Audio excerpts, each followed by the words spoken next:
Today we listening a horror story. This story is about the wall of blood. How Riya disappeared into a dark dimension with her mysterious master.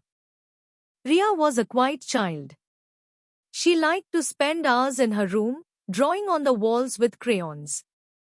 Her parents thought it was a harmless hobby, until they noticed something strange. The drawings were not the usual childish scribbles of animals, flowers, or people.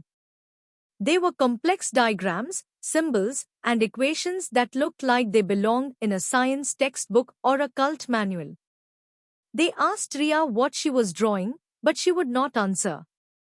She would just stare at them with a blank expression, then turn back to the wall and resume her work.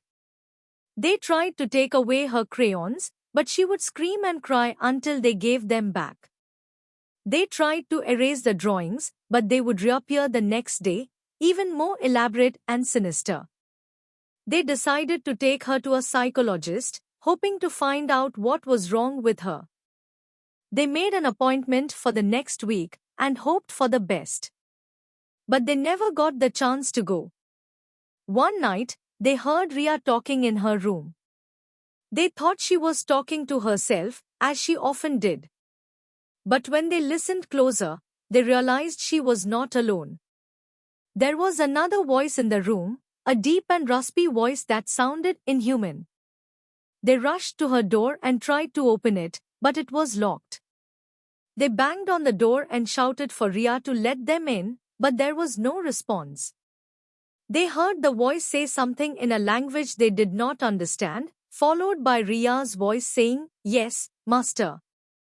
Then there was a loud bang, and silence. They broke down the door and entered the room.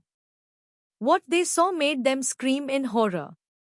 The wall was covered in blood, and in the middle of it was a gaping hole that led to darkness. Riya was nowhere to be seen. The only thing left of her was a note on the floor, written in crayon. "I have gone with him. He is my master. He showed me the truth. He loves me more than you ever did. Do not look for me. You will never find me." The end. If you like video, please comment.